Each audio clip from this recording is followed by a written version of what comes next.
Bien, voilà une petite série de vidéos sur un sujet de fin d'année, de terminale, euh, sur le calcul intégral et en particulier sur l'outil IPP, intégration par partie. Voilà. Bon, outil qui est dans le programme donc depuis cette année avec la réforme, très pratique et très puissant pour pouvoir faire des exos et des problèmes assez intéressants qui seront repris d'ailleurs pour vous dès l'année prochaine en première année de supérieur. Alors, je vous ai refait un petit récap des propriétés à connaître, sachant que l'objet... Et puis après, donc, je traite avec vous un exemple, un exercice à plusieurs questions.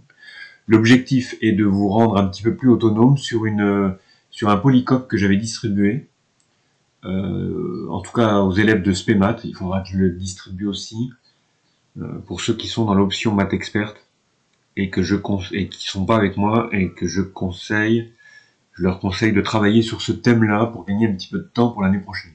Donc j'avais donné ce polycopier avec des exercices, je crois qu'il y en avait 3, qui sont pas faciles, surtout le dernier sur l'intégrale de Wallis. Mais pour se chauffer un petit peu et se mettre dans le bain pour faire ça plus facilement, donc voilà, je vous ai préparé alors une vignette sur les propriétés déjà de l'intégrale. Je prends I un intervalle AB, infermé. L'année prochaine, vous pourrez prendre... alors, pour moi, ici, A et B sont des réels. Voilà. Et l'année prochaine, vous pourrez prendre A moins l'infini ou B plus l'infini.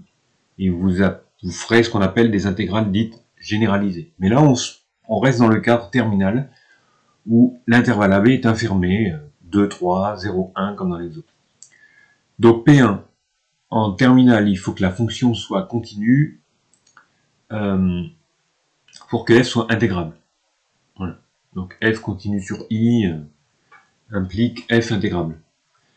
Ensuite, quand je dis intégrable, c'est-à-dire que l'intégrale de f de a à b existe. D'accord?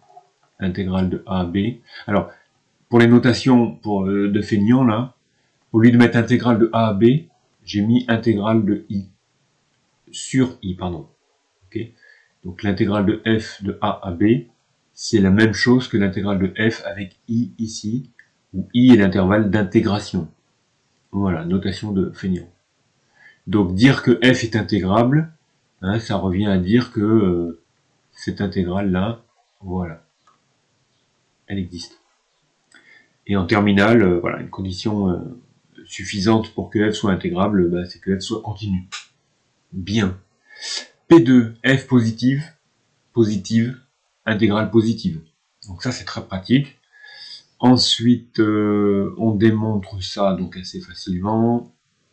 Une conséquence, c'est que si f est plus petit que g sur i, l'intégrale de f est aussi plus petite que l'intégrale de g. Voilà, croissance de l'intégrale. Et ça se démontre grâce à la P2. Une autre double propriété, si lambda est un réel, pour P4, intégrale de lambda f sur i égale lambda intégrale de f. Vous pouvez sortir, en gros c'est ça, hein, l'idée c'est que vous pouvez sortir la constante, ça peut être pratique. Et la deuxième, c'est que l'intégrale sur i de f plus g est égale à l'intégrale de f plus l'intégrale de g. Voilà, une sorte de linéarité. Il y en a une autre que j'ai oubliée, je ne l'ai pas mise, mais je ne vais pas m'en servir là, c'est la relation de Chal. L'intégrale de a à c plus c à b égale l'intégrale de a à b. Bon, on n'en aura pas besoin pour ces vignettes, là, pour ces exos. J'ai remis la formule de l'IPP, intégration par partie. Bon, j'ai pas mis les conditions, j'ai mis juste la formule. Hein. Il faut que f et g soient continus, dérivables, et il fallait même que f' et g' soient continus. C'est très fort comme condition, vous aurez plus faible l'année prochaine, mais en terminale, on n'intègre que des fonctions continues, donc c'est pour ça que voilà, il faut que f' et g' soient continus. Comme ça, le produit de deux continus est continu. Donc l'intégrale existe. Voilà, voilà. Et puis, propriété qui n'a rien à voir avec là l'intégrale, enfin, propriété des primitives, donc quelque part il y a quand même un lien avec du calcul intégral, c'est que pour n appartenant à z privé de moins 1, si vous avez un produit U', U puissance n, une primitive, c'est U puissance n plus 1 sur n plus 1. Bon voilà, il faut au moins avoir ça en stock pour pouvoir affronter l'exercice qui arrive, où on vous donne une suite. Voilà, vous avez une suite qui est définie par une intégrale. Voilà. Le i ici, vous voyez, c'est très, on voit assez rapidement. Voilà, vous avez A 0 et B 1. Bien. Première question, petit a, calculer I1, et après la somme I0 plus I1. Et d'après ce qu'ils disent, on pourra en déduire I0. Alors peut-être que je vais créer une autre vignette, et je vais calculer I1. Allez, c'est parti. Alors, vous, ce que vous pouvez faire, c'est mettre sur pause, et puis essayer de le faire. Hein. C'est dans l'idéal, vous cherchez, puis après vous regardez la correction. I1, intégrale de 0 à 1, de E de x sur E de x plus 1 dx. Alors déjà, I1 existe, car la fonction qui a x associe E de x sur E de x plus 1 et continue sur i. D'accord? Donc intégrable sur i. Bon, je détaille parce que l'année prochaine, on vous fera pas de cadeau si vous y allez sans détailler. Donc voilà. Prenons des bonnes habitudes. Donc l'intégrale existe. Il faut chercher une primitive. C'est de la forme U' sur U. Avec U strictement positif sur I. Donc on sait qu'une primitive, ça va être ln de U. Je ne mets pas de valeur absolue, parce que U c'est E de x plus 1. Et on sait que c'est strictement positif sur R. Bon, nous on est sur 0,1, mais sur R c'est valable. Donc on sait que le log, on lui donne quelque chose de positif. Voilà. Bon, bien, allons-y. I1 égale primitive ln de E de x plus 1 de 0 à 1 égale ln de E de 1 qu'on écrit E plus 1 moins ln E de 0 plus 1. Et ça fait 2, parce que E de 0 ça fait 1. Et on n'oublie pas les propriétés du log, hein, sur 2. Donc on va à la ligne I1 ln E plus 1 sur 2. Et on encadre, alors à la règle, pas comme je fais ici sur ma tablette. Donc là on a I1, alors à un moment il nous propose de calculer I0 plus I1, et d'en déduire I0, alors on se demande pourquoi, parce que tiens, I1 c'était possible, pourquoi I0 ce serait pas possible? Alors voyons à quoi est égal I0. Alors je vous rappelle, c'est I0, il faut mettre 0 là, ici, dans le n. C'est E de nx. Et E de 0, ça fait 1. Donc 1 au numérateur. Allons-y. Voilà, et là on est un peu bloqué parce que la primitive, on ne sait pas faire. Il faudrait faire un changement de variable, mais oups, on n'a pas fait les changements de variable dans les intégrales. Donc vous verrez ça l'année prochaine. Donc du coup, astuce, il nous faut calculer I0 plus I1. Donc c'est-à-dire, alors, 1 sur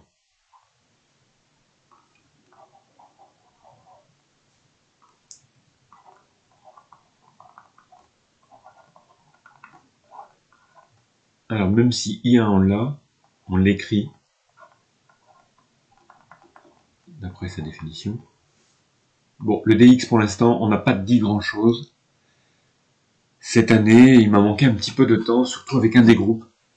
Bon, vous en saurez plus l'année prochaine. On va utiliser une des propriétés pour grouper deux intégrales. c'est celle-ci, la P4. Ok. Donc on va utiliser la P4 et on va grouper en une seule intégrale, c'est-à-dire 1 sur e de x plus 1, e de x plus 1, dx. Deux fractions qui ont le même dénominateur.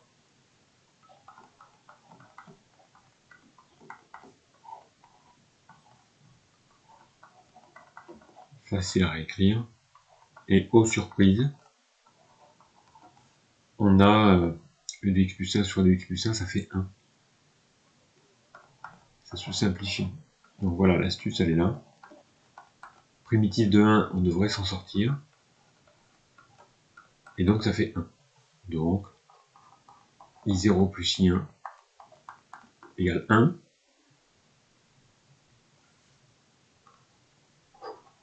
Voilà, c'est un résultat demandé, on encadre. Et du coup, on peut en déduire I0, qui n'était pas possible avec nos petits moyens de terminal, mais là, on arrive à le faire. 1 moins. Et I1, c'était log E plus 1 sur 2. Voilà.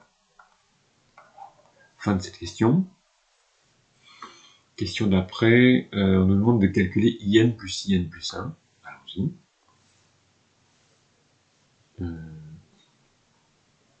C'est la B, ça. IN plus IN plus 1. Intégrale de 0 à 1, E de NX, E de X plus 1, plus E, attention, parenthèse,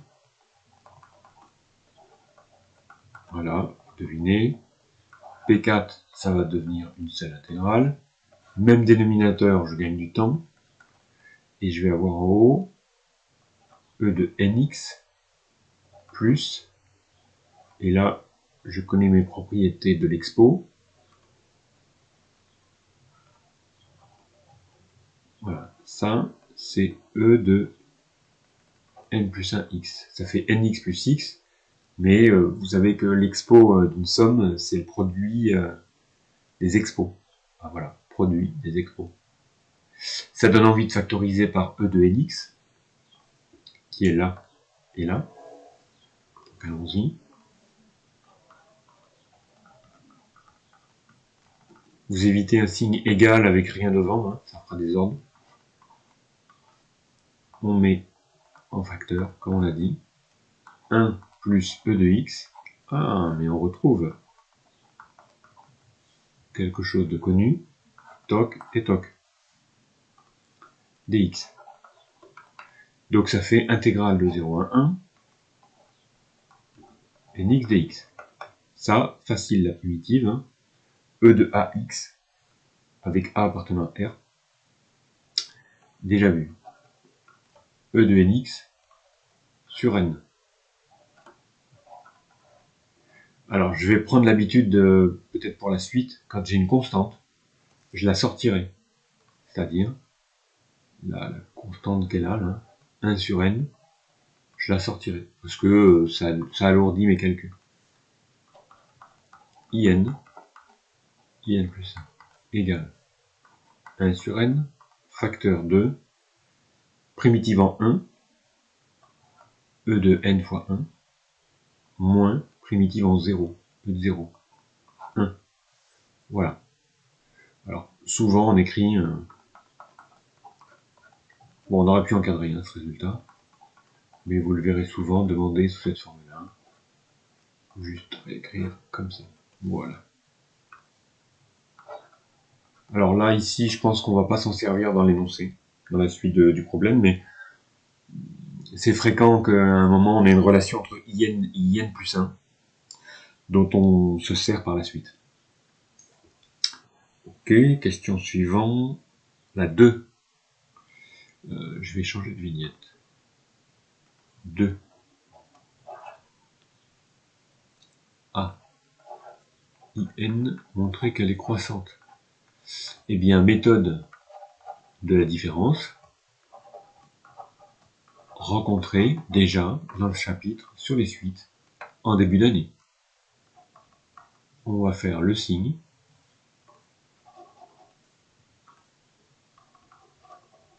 de la différence IN plus 1 moins IN.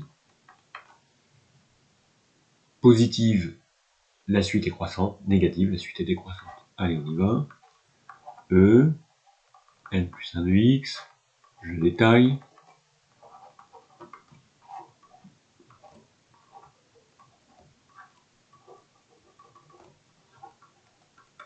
P4, décidément, on l'utilise souvent. Je vais avoir N plus 1 de X.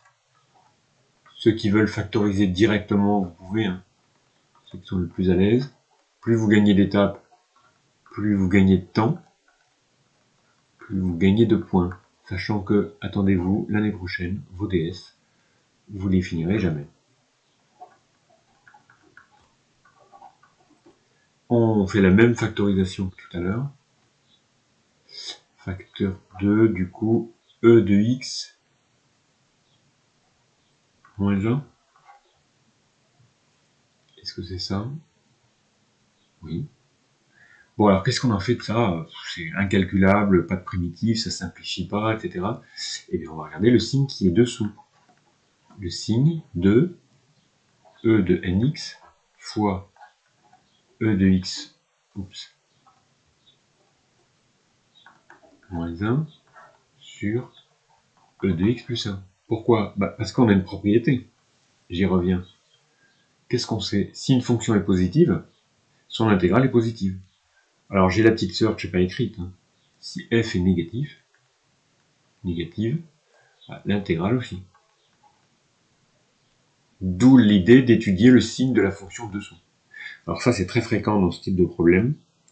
On vous demande une propriété sur IN, qui est une intégrale, et on est souvent ramené à étudier la fonction qui est sous l'intégrale. Donc on enlève l'intégrale, on étudie les propriétés de la fonction sur l'intervalle 0, 1, grand I, et pas ailleurs, comme ça on simplifie la vie, et on revient à l'intégrale grâce aux propriétés du cours. Bon, mais ça c'est assez simple. Le signe de ça sur I, qui est égal à 0,1. Alors pourquoi c'est assez simple? Premier argument, oups, je ne vais plus écrire, mince. Donc je peux gommer, mais pas écrire. C'est embêtant ça.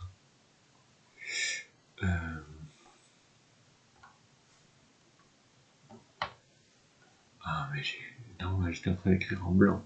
C'est mieux comme ça en noir. E de nx, strictement positive, sur I. Ah oui, c'est une exponentielle. E de x plus 1, en bas. Pareil. Quant à E de x moins 1, on peut faire une petite étude rapide, c'est une fonction croissante.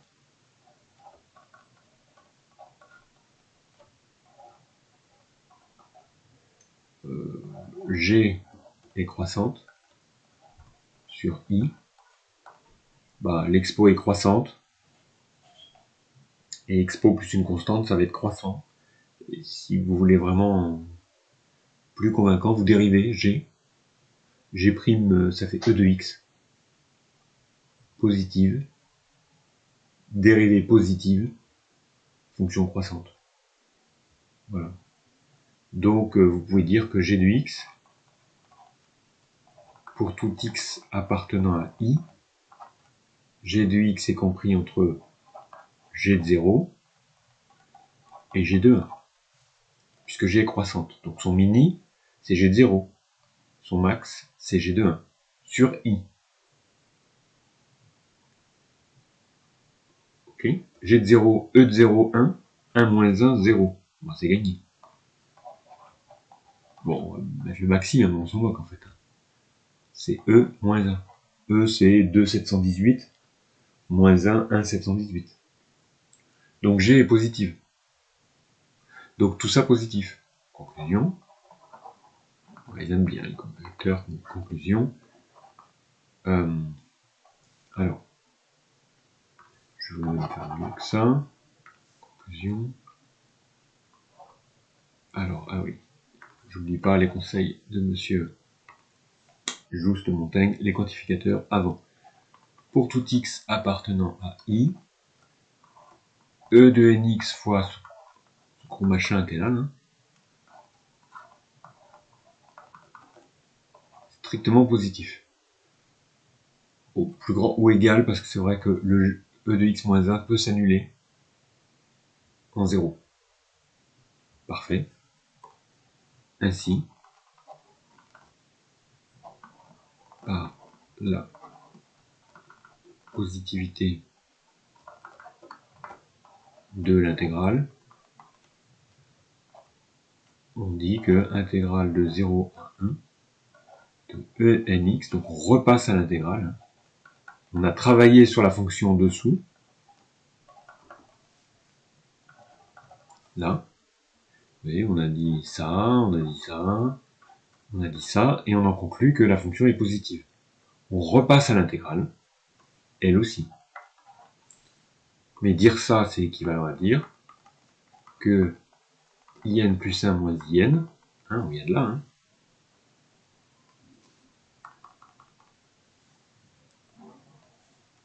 positif, ce qui est équivalent à dire que la suite in est croissante.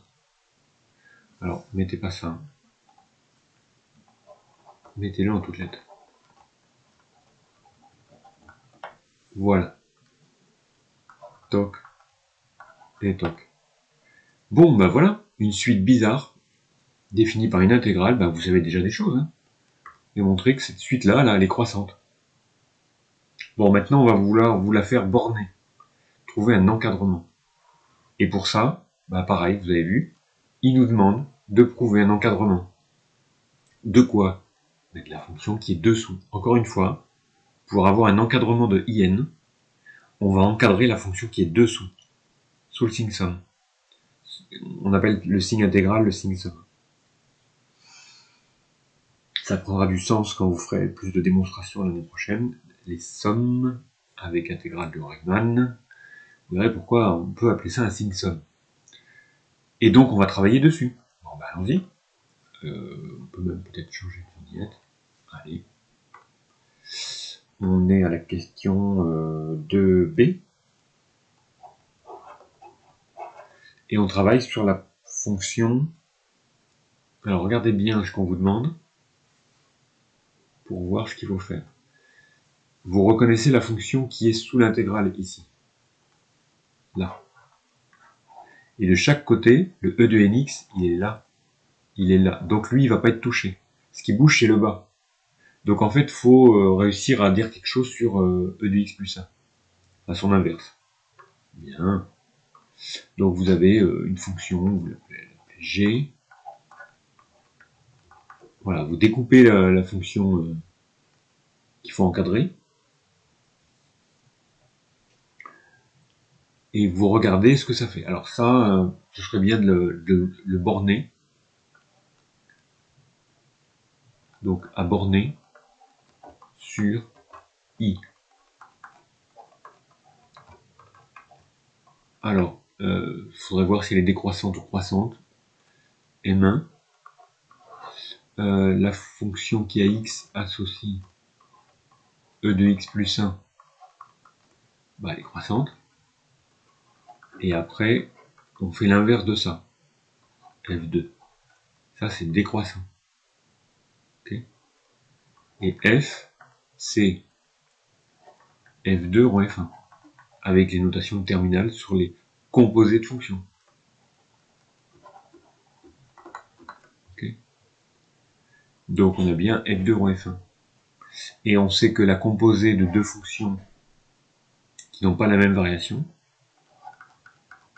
est décroissante.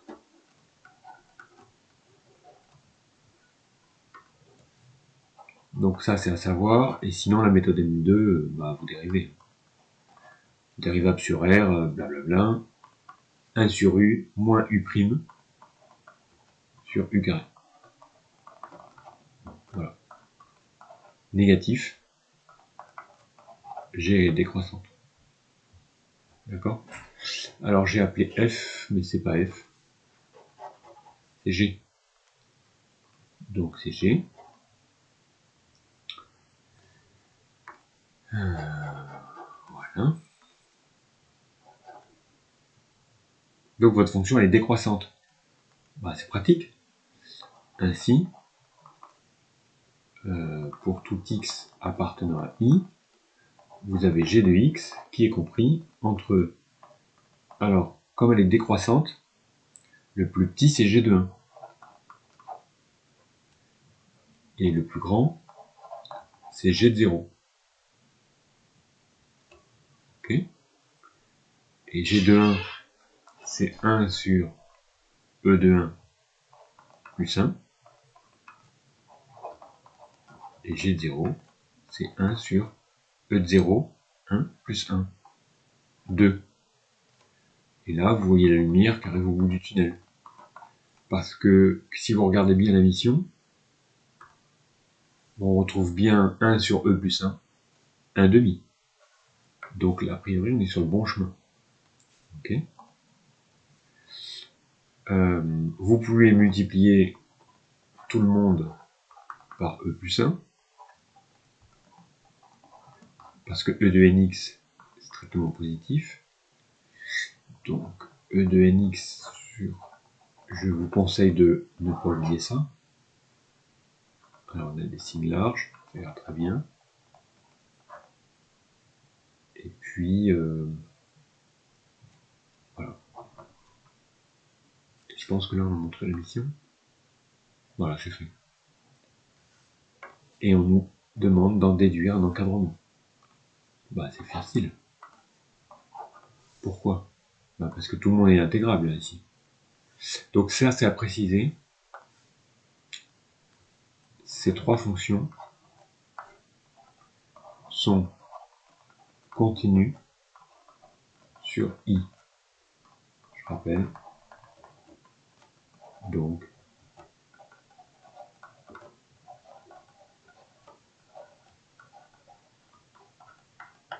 bien. D'après la croissance de l'intégrale, c'était P quoi? P3. Donc c'est P3. Vous pouvez passer à l'intégrale pour les trois morceaux et vous gardez les mêmes signes.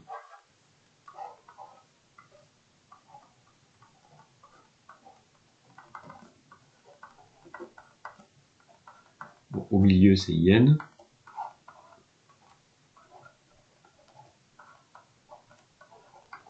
Voilà. Et puis vous pouvez continuer votre calcul. J'ai fait une petite erreur. Voilà. Je vais sortir la constante. Ça c'est P4. Le lambda je sors. Alors on est là. P4. Je sors le lambda qui est 1 sur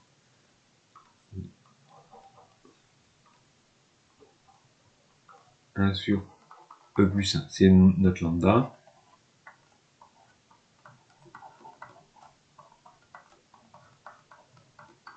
Là, je sors un demi. Et je calcule.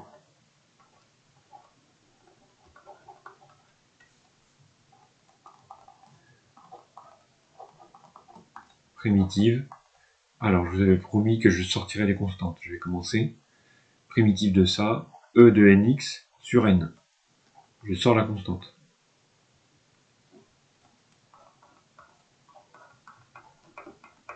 Un demi. Primitive. E de nx, c'est la même. Sur n, je sors la constante. Et c'est fini, parce que vous avez n, e plus 1, produit des deux fractions. Et j'ai oublié de dire qu'on est entre 0 et 1. En 1, e sur n moins e0. in 1 sur 2n. Et même que je vais ici tac, tac, E de n moins 1. Fini. J'aurais dû, pour être encore plus clair, placer un pour tout n appartenant à n. Vous donnez une propriété, il faut donner le domaine de validité de votre propriété. Voilà comment on obtient un encadrement. Ensuite, on va nous poser des questions sur les limites de IN. On a un encadrement, donc ça ne va pas être trop dur. En effet, si vous faites la limite de ça, c'est une suite explicite avec qui dépend de petit n. On démontrerait assez rapidement, alors c'est n qui tend vers plus l'infini, il n'y a pas de x ici, que en fait c'est e puissance n sur n, que le reste c'est des constantes qui comptent pour rien, et que ça, dans le cours d'analyse, on a vu que c'était plus infini. Donc IN est minoré par une suite qui tend vers l'infini. Ainsi, par comparaison,